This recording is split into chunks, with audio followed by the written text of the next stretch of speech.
harian Warna ID mempersembahkan talk show yang beredukasi, berinspirasi, serta merelaksasi. Kadang-kadang hidup seperti permainan, entah menang atau kalah, tapi kamu harus memberikan semua upaya yang terbaik.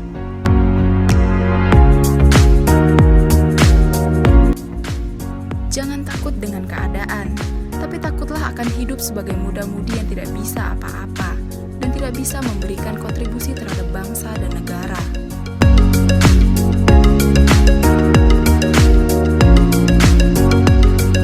Kini, saatnya yang muda berkarya, aktif, kreatif, dan inovatif.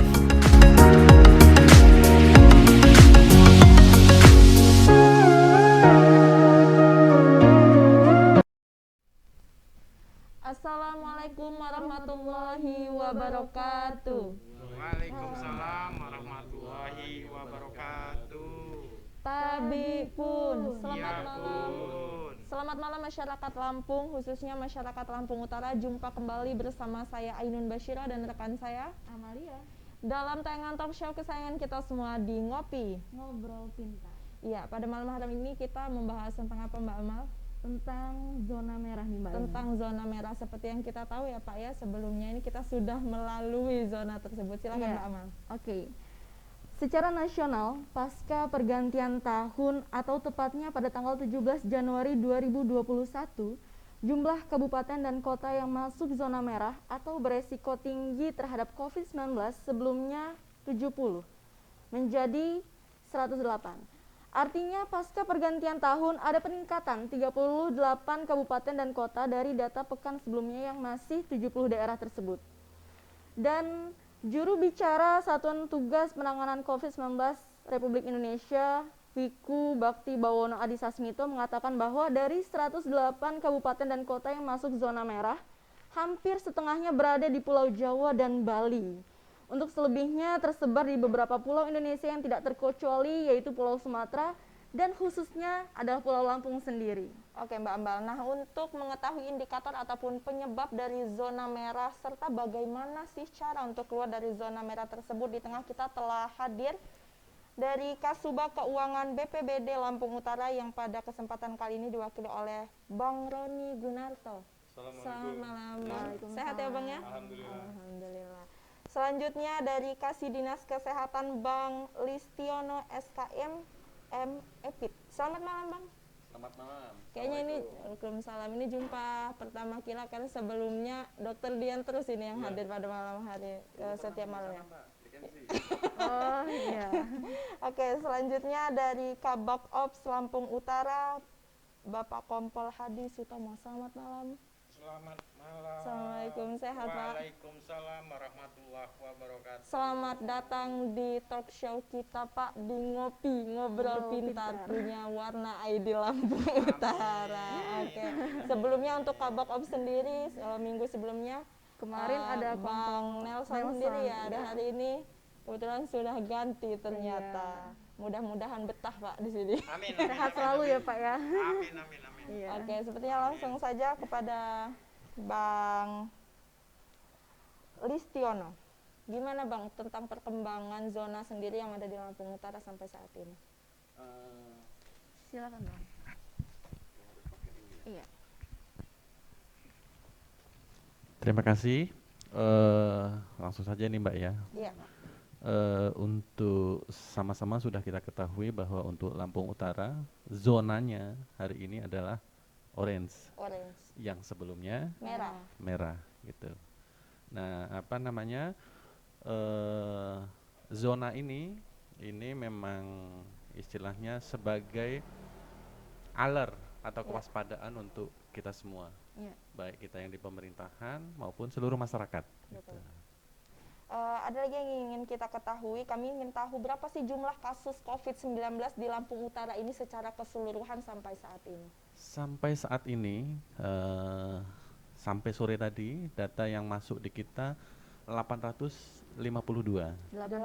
852 karena hari ini ada penambahan 16 kasus. Cukup fantastis ya Mbak ini ya. Ya, Itu perkembangannya mulai dari tahun lalu sampai hari ini?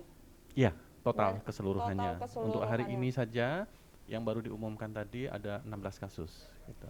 Kalau boleh tahu nih Bang, apa sih yang menjadi indikator atau penyebabnya sampai kita sempat kemarin itu masuk dalam zona merah? Oke, baiklah gini. Jadi ada zona hijau, ada zona kuning, ada zona orange atau dan terakhir zona merah. Mudah-mudahan nggak ada zona lagi yang hitam gitu ya. Udah cukup 4 level tadi. Jadi untuk menentukan apakah kita masuk ke zona mana sih, itu ada 3 indikator yang kita pakai, yang dipakai. Yang pertama adalah berdasarkan data epidemiologi. Data epidemiologi itu misalnya berapa penambahan kasusnya, kemudian yang kontak eratnya berapa ini, nanti ada pembobotan.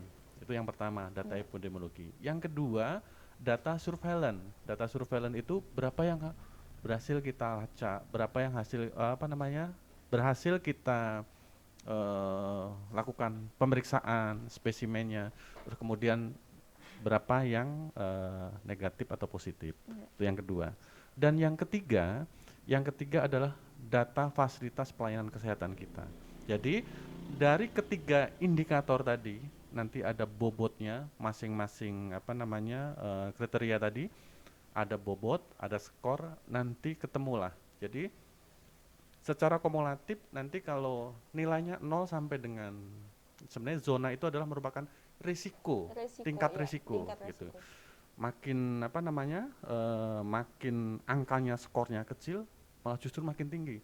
Karena yang dilihat adalah berapa penurunannya gitu. Jadi jadi makin kecil berarti nilainya makin zonanya makin ini. Jadi kalau 0 sampai 1,8 nanti masuk ke zona merah, kemudian 1,9 sampai dengan 2,4 zona orange, kemudian di atas 25 sampai 27 itu zona kuning, dan selanjutnya zona hijau gitu di atas itu gitu.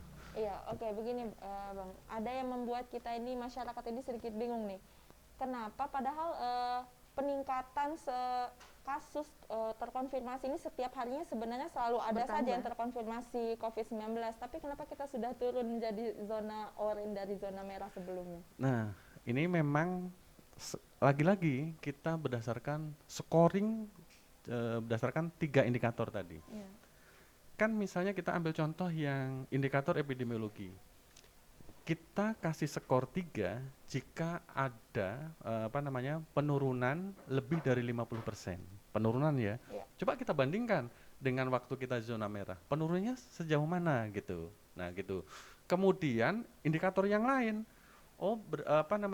Jumlah yang berhasil kita tracing, jumlah yang berhasil kita lakukan pemeriksaan.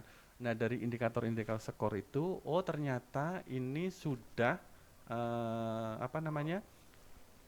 turun ke zona orange. Jadi gini, kan tadi sudah saya katakan 0 sampai dengan 1,8. 1,8 ya. Kemudian 1,9 sampai dengan 2,4.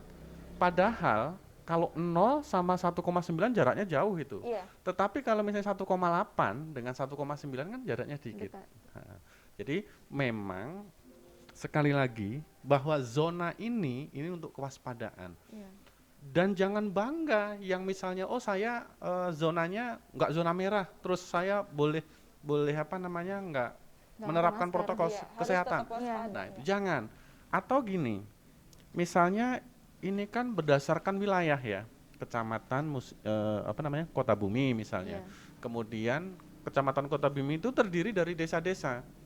Mentang-mentang saya misalnya berdasarkan zoning itu, saya ada di zona kuning misalnya, saya di kecamatan Kota Bumi, padahal desanya misalnya di Gapura gitu ya. Tapi belum tentu yang di Gapura, kecamatan Kota Bumi itu, padahal kasusnya yang di Kota Bumi Selatan, misalnya di Kelapa 7 misalnya ya. Ini yang misalnya zona merah. Kalau jaraknya Kota Bumi Selatan dengan Kota Bumi yang zona merah dengan zona kuning jaraknya lebih dekat. Tapi Kota Bumi Selatan sendiri yang di Kelapa 7 dengan yang misalnya di Jerangkang sana, malah lebih berbahaya yang zona kuning yang di Gapura tadi. Iya. Karena deket Pak. Yang di mana? Yang di Jerangkang Jerangkang. sana mungkin lebih jauh gitu. Satu. Yang kedua, kalau misalnya sama-sama nih Pak, wilayah saya zonanya kuning. Anak saya sekolah di atau pengajian di dekatnya. Padahal hanya berbatasan RT, tapi sudah berbeda desa, berbeda kecamatan, campur dengan zona Merah. merah tadi. Nah, ini yang apa namanya juga kita mesti waspada gitu. Oleh karena itu, memang zona ini yang menetapkan adalah gugus tugas pusat. Tapi betul datanya dari kita. Iya. Di awal kebetulan saya juga tim analisis untuk epidemiologinya. Iya. Kebetulan saya juga yang menghitung zonanya. Iya. Justru kami yang mengkhawatirkan di awal-awal itu yaitu tadi, oh desa saya atau kecamatan saya zonanya kuning, sebelah merah, saya lebih ini. Padahal kalau kita lihat, sudah ketemu Pak, di pasar itu, nggak tahu dari zona mana. Yang intinya apapun zonanya, protokol kesehatan lah Harus perilaku tetap kita, dilakukan. gitu. Ya karena banyak sekali di tengah-tengah masyarakat kita ini masih abai terhadap protokol kesehatan. Mungkin mereka berpikirnya kita sebelumnya mungkin belum sampai ke zona oranye atau zona merah, masih berada di zona kuning. Mereka beranggapan masih aman-aman saja, sehingga mereka abai, banyak yang tidak memakai masker. Iya. Pokoknya Mungkin juga banyak mereka sekali yang juga- masih lalai. Iya, dengan mereka protokol juga mungkin kesehatan. berpikirnya ada vaksin gitu kan. Iya. Jadi Mungkin mungkin kita langsung beralih ke Iya. Polres nih, Bang Hadi. Iya. Iya, selamat malam Bang Hadi. Selamat malam. Oke Bang Hadi, yang ingin saya tanyakan adalah bagaimana apa yang sudah dilakukan Polres sampai saat ini terkait di tengah-tengah pada saat ini kan kita masih di tengah-tengah pandemi COVID-19 nih. Apa saja yang sudah dilakukan Polres terkait ini? Terima Ya, kasih. silakan Bang. Terima kasih waktu yang telah diberikan kepada kami dari jajaran Polres Lampung Utara. Saya mewakili Bapak Kapolres, dalam hal ini saya Kabako Polres Lampung Utara Kompol Hadi, yang mana dalam hal ini menindaklanjuti apa yang telah tadi disampaikan. Kami khususnya dari kepolisian ini membantu, membackup daripada yang dikedepankan. Siapa yang dikedepankan dalam hal ini? Yaitu Satpol PP. Satpol PP. Iya. Untuk TNI Polri ini hanya membackup, membantu. Bagaimana langkah upayanya agar kita memperketat warga masyarakat untuk mematuhi prokes apa yang telah disampaikan tadi, protokol kesehatan. Iya. Sehingga pelaksanaan kegiatan gugus tugas kita ini setiap harinya sudah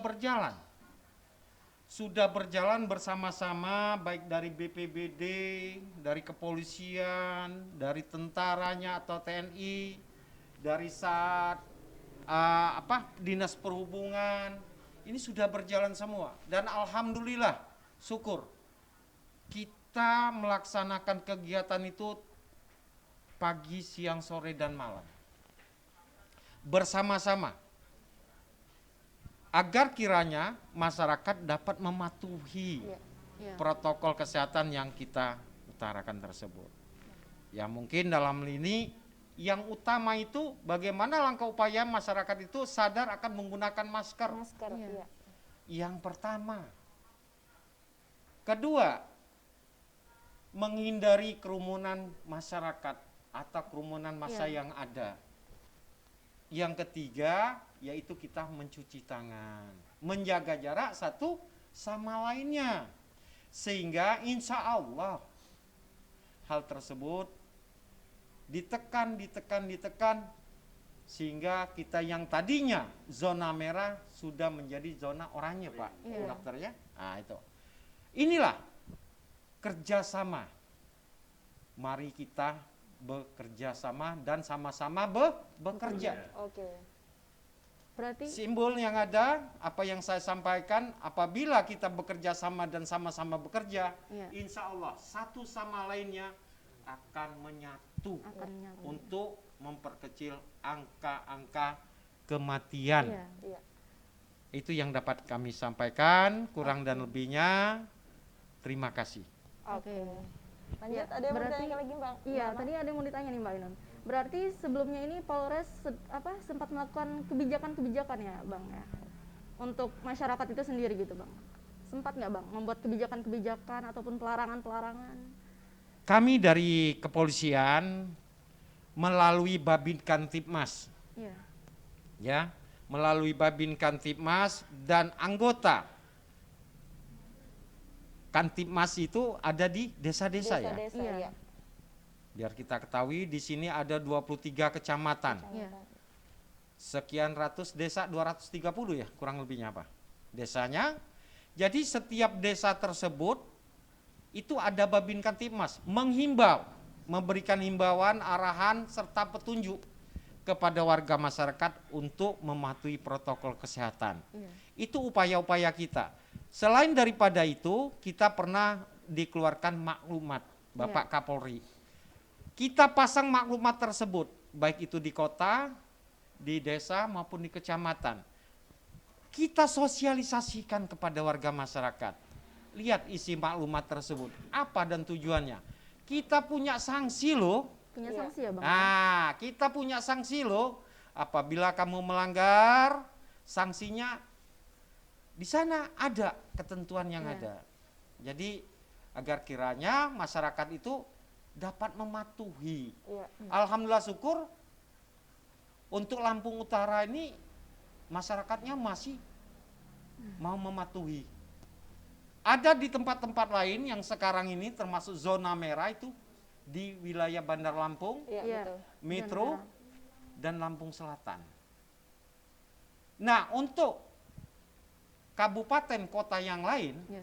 insya Allah masih zona oranye atau Oranye. kuning tadi Pak ya. Termasuk Kabupaten Lampung Utara sendiri. Alhamdulillah syukur. Karena kita berupaya dan usaha. Iya. Berupaya dan usaha. Bagaimana untuk menurunkan angka-angka yang telah disampaikan dari Dinas Kesehatan tadi, sehingga kita bersyukur kalau nanti bisa ke zona hijau, itu yang Ya. kita harapkan. Amin, amin, Amin. amin. Itu Nah, menjadi itu harapan kita. semua. Iya. Kira-kira demikian yang dapat kami sampaikan. Oke, terima kasih Bang Oke, Hadi. terima kasih, Bang. Kita lanjut ke Bang Bang Roni. Roni, ya. Bang Roni Gunarto dari BPBD sendiri. Oke Bang, dalam menghadapi pandemi COVID-19 dan sempat zona merah yang kemarin, apa yang telah dilakukan pihak BPBD sendiri? Baik, terima kasih atas waktu yang diberikan. Izin menyampaikan sebenarnya seyogyanya Pak Kalak BPBD langsung yang ingin menghadiri acara talkshow ini, tapi karena ada halangan tadi memerintahkan saya untuk mewakili. Oke. Jadi hal-hal yang sudah dilakukan BPBD dalam menghadapi pandemi COVID-19 ini, dari bulan April 2020 kita sudah mengaktifkan posko gugus tugas COVID Gugus tugas, ya. yang awalnya di lokasinya di Sekretariat Gedung Korpri ya. Betul. Iya. Terus kemudian kita juga menyiapkan ruang isolasi karantina yang berada di komplek Islamic Islamic Center. Center. Terus kemudian di beberapa tempat keramaian seperti di Pasar Dekon, kemudian Pasar Sentral dan Pasar Candimas itu kita tempatkan tower-tower air untuk cuci tangan. Cuci tangan. Ini artinya kita tetap menegakkan kepada masyarakat untuk menjaga jarak, mencuci tangan dan jangan lupa memakai masker. Iya. Dan itu pun sudah kita aplikasikan pada tiap kesempatan, bekerjasama dengan jajaran Polres, dengan Pol PP, Perhubungan, melakukan razia-razia di beberapa tempat ya Pak ya, di Tugu Payan, kemudian di Pasar Dekon juga di awal-awal pandemi ini kan sempat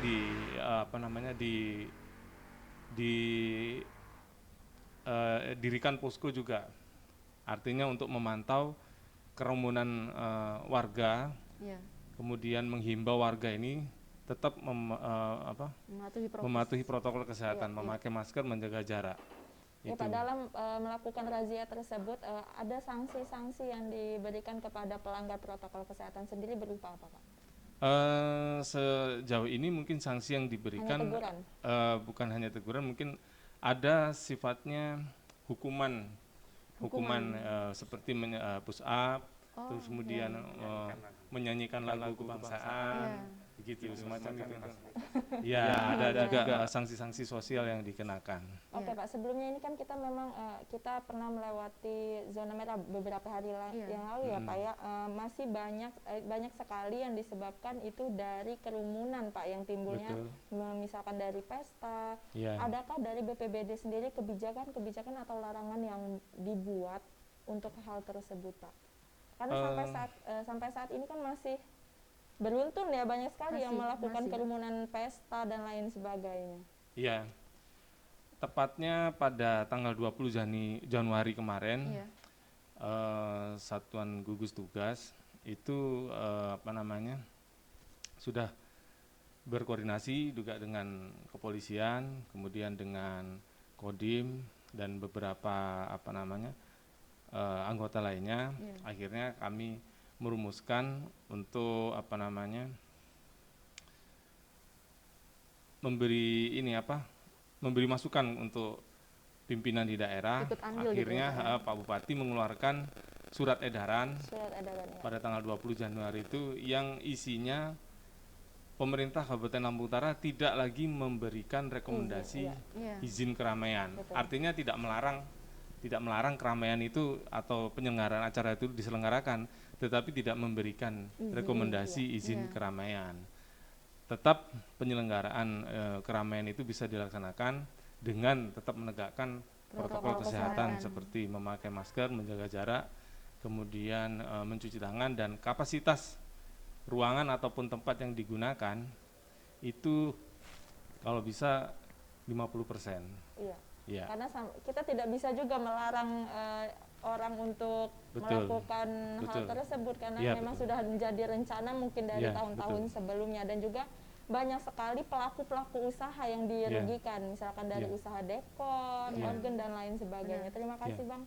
Kita lanjut lagi sepertinya. Baik. Dari Dinas Kesehatan sendiri. Oke Pak, kita sudah tahu jika vaksin Sinovac sudah ada di Dinas Kesehatan. Rencananya awal Februari mulai dilakukan vaksin. Apakah ini dapat menekan penyebaran virus COVID-19 ini? Insya Allah dapat. Gitu. Karena prinsipnya hampir semua penyakit virus ini kecuali yang limited disease itu jawabannya adalah vaksin. Walaupun memang masih ada istilahnya isu yang mungkin banyak tidak benar atau hoax gitu ya. Tetapi itu harapan baru. Bayangkan saja kalau malah istilahnya justru nggak ada vaksin, nggak ada harapan kayaknya gitu ya. Jadi kita istilahnya betul-betul ngandelin imunitas alami gitu. Jadi insya Allah harapan besar dengan adanya vaksin ini. Tapi memang teori vaksin ini prinsipnya adalah cakupannya tinggi dan merata supaya nanti terbentuk herd immunity, jadi kekebalan komunitas. Gitu. Oke Pak, ya satu lagi. Untuk efektivitas vaksin sendiri seperti apa Pak? Tingkatannya bisa dijelaskan? Mungkin gini, saya koreksi dikit ya. Kalau di bahasa istilahnya kualitas dari vaksin ini efikasi vaksin. Efikasi. Kalau efikasi vaksin sendiri sebenarnya di Indonesia yang semua sudah tahu. Kalau di Indonesia itu yang disampaikan oleh BP POM itu sekitar 65%.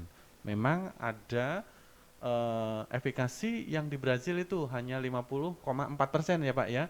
Tapi memang itu kan tergantung banyak hal yang mempengaruhi dari efikasi si vaksin ini. Tapi dari yang disampaikan oleh BP POM 65%. Untuk penerima vaksin sendiri Pak, dari usia berapa sampai usia berapa maksimal? Usia 15 tahun sampai dengan usia 63 tahun. Untuk di atas 63 tahun dan di bawah 15 itu tidak direkomendasikan dulu untuk saat ini. Karena ini kan relatif baru. Ini luar biasa Pak, penemuan vaksin COVID ini begitu cepat gitu ya. Tapi mungkin juga akan evaluasi terus dalam perkembangannya nanti. Artinya yang usia tadi, yang masuk usia harus divaksin, itu pun nanti akan di screening lagi, akan dipilah lagi mana yang betul-betul istilahnya siap dan mana yang istilahnya harus ditunda. Contohnya, kalau dia yang apa namanya, walaupun usia tadi yang saya sebutkan tadi, tapi dia ada hipertensi, ada penyakit imun, ada penyakit istilahnya ada penyakit-penyakit parah yang lain, ditunda dulu. Iya. Oh gitu. Iya. Jadi betul-betul yang kita harapkan yang mendapatkan vaksin itu yang betul-betul aman. Dan istilahnya ini tadi disampaikan oleh Pak Hadi luar biasa. Jadi dengan adanya pandemi ini memang luar biasa Pak, istilahnya berat. Bukan hanya Indonesia. Kalau ditanya seluruh negara ini nggak ada yang siap ngadepin pandemi ini. Tapi di kita ini kerjasama yang luar biasa. Tanda kutip pandemi ini punya kesehatan, tapi mulai dari tingkat pusat, provinsi, isinya pimpinannya karena ini melibatkan lintas sektor, memang kita harus bersatu padu, luar biasa. Ketua gugus tugasnya di sana juga istilahnya bukan apa namanya, bukan khusus dari kesehatan, malah dari TNI. Ya, ada yang ingin saya tanyakan lagi dok, untuk yang telah melalui, ada yang pernah terkonfirmasi dan dinyatakan sembuh, apakah itu harus divaksin dok? Kalau misalnya dia sudah pernah terinfeksi dan dibuktikan dengan hasil PCR atau swab, namanya kalau kita kenalnya kan swab, padahal swab itu adalah apa namanya, sediaan untuk ngambilnya aja. Tapi kalau pemeriksaannya namanya PCR, dibuktikan dengan hasil PCR dia positif, kemudian suatu saat nanti setelah sekian lama PCR negatif, oh dia tidak perlu divaksin lagi. Ya, jadi artinya kan gini, sebenarnya vaksin ini kebetulan yang kita punya adalah yang Sinovac. Produk Sinovac, nama vaksinnya apa kemarin itu ya mereknya, virus yang dilemahkan kemudian dimasukkan ke tubuh.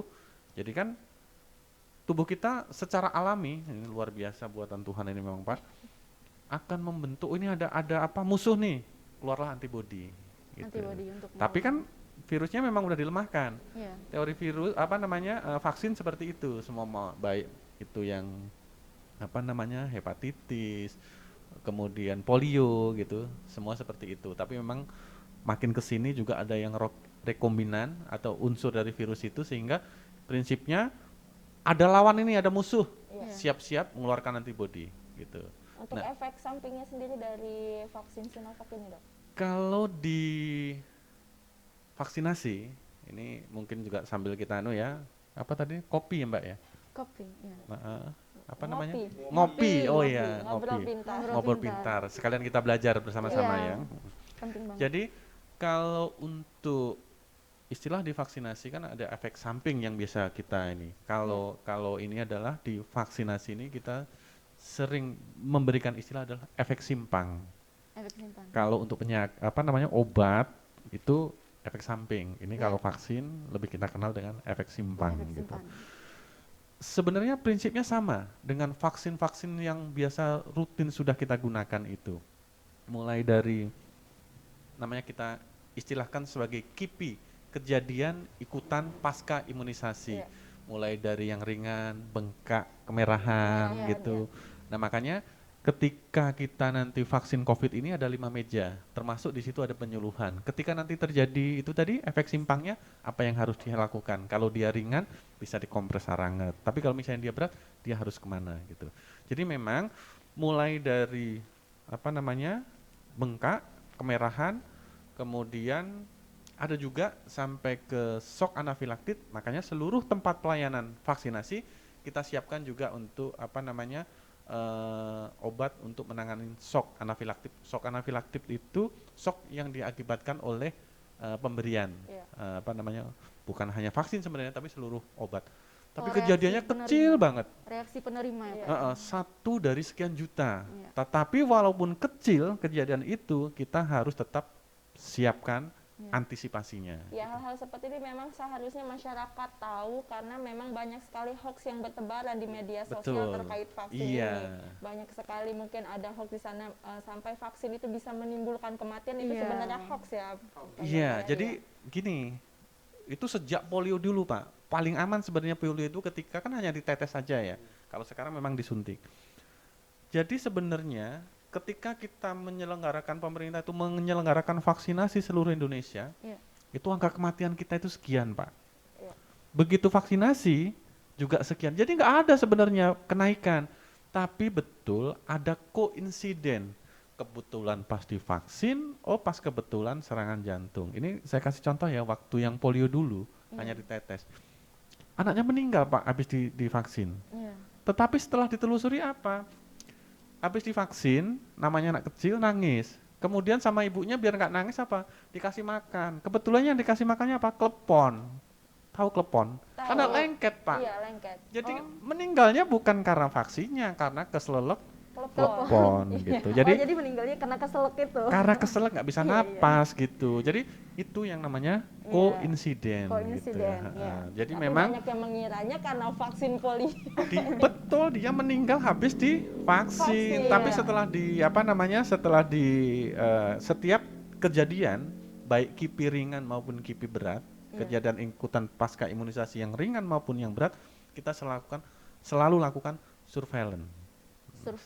Surveillance itu istilahnya untuk memfollow up sejauh mana ini karena gini Pak, jadi seluruh dunia ini sampai dengan hari ini untuk teori vaksin ini sudah mengakui, contohnya penyakit cacar ini sekarang udah musnah. Cacar api itu ya, virusnya itu hanya ada di laboratorium di Atlatna sana, itu untuk virusnya. Nah bayangkan dulu, masih ingat mungkin kalau yang disilet-silet dulu ya, nah itu yang kena cacar luar biasa banyak. Atau polio, sekarang hampir istilahnya jarang ada yang polio yang udah dewasa ya. Artinya sudah banyak sekali.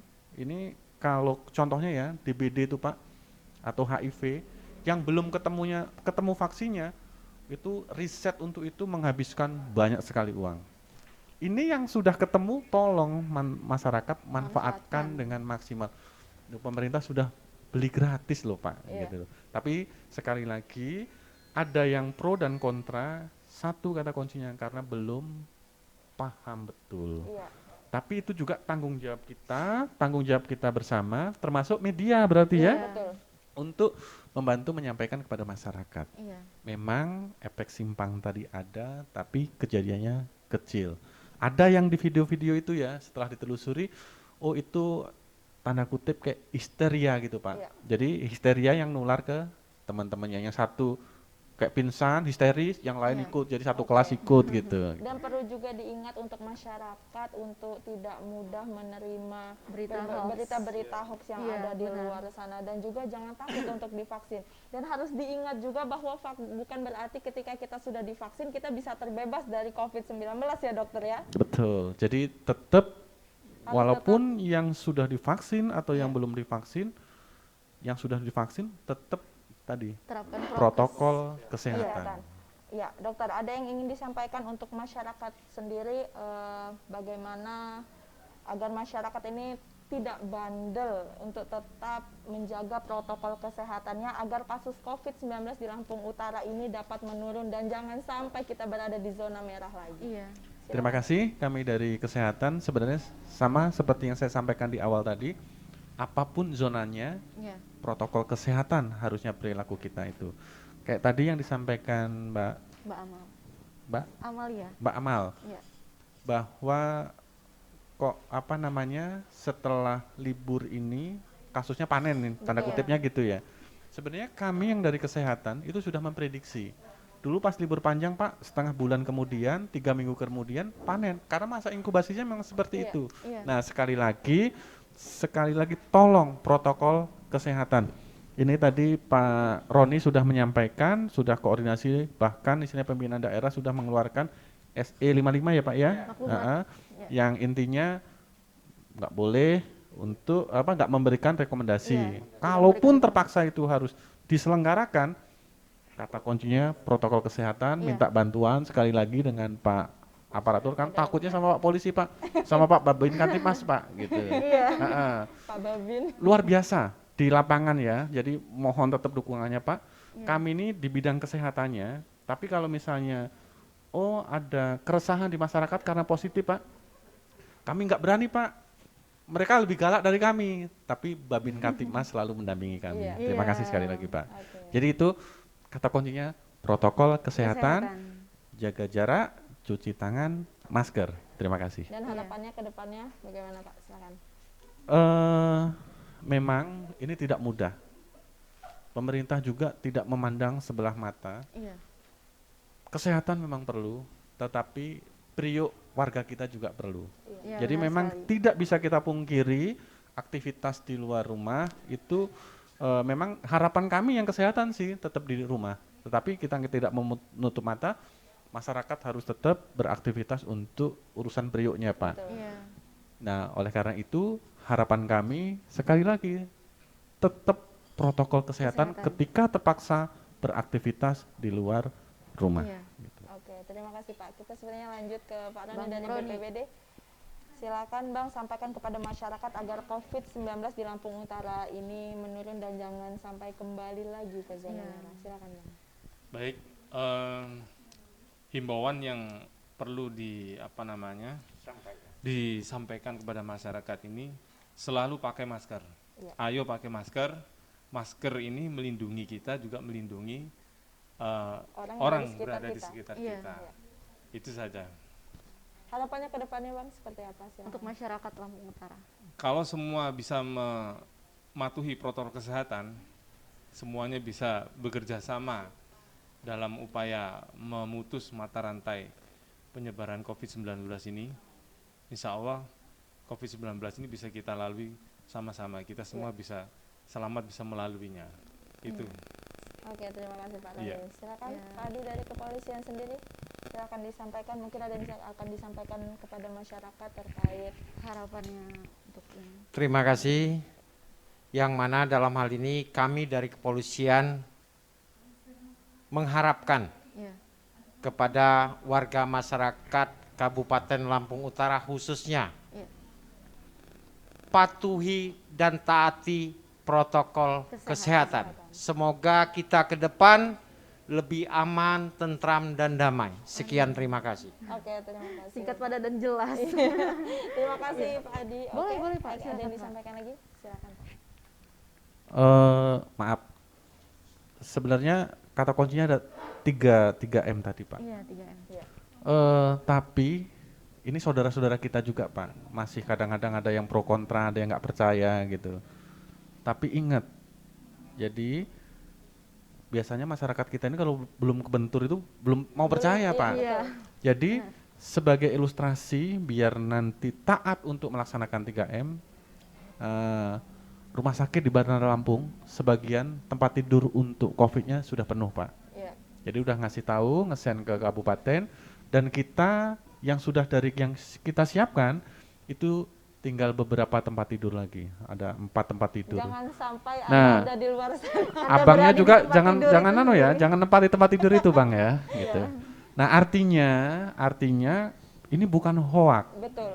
Benar-benar ya Pak. Buktinya tempat tidur yang disiapkan oleh pemerintah itu penuh. Termasuk kita sudah mau merencanakan Riyakudu kita akan tambah tempat tidur untuk antisipasi. Mudah-mudahan dari tempat tidur yang akan kita siapkan tidak digunakan. Artinya memang betul-betul istilahnya prokesnya jalan, yang kita harapkan sama-sama bisa bisa tercapai gitu. Mungkin itu saja sebagai meyakinkan masyarakat kita. Terima kasih. Biar tidak Oke. abai ya Bang ya. Iya, terima kasih Pak Listiono dari Dinas Kesehatan sudah bersedia hadir pada malam hari ini, dan Pak Roni dari BPBD, juga Bapak Bang Kompol Hadi selaku Kabak Ops Polres Lampung Utara saat ini. Terima kasih semuanya sudah bersedia hadir pada malam hari ini memberikan pengetahuan, Benar sekali. edukasi kepada masyarakat Iya. Lampung Utara sehingga masyarakat Lampung Utara tidak lagi abai terhadap Benar. protokol kesehatan.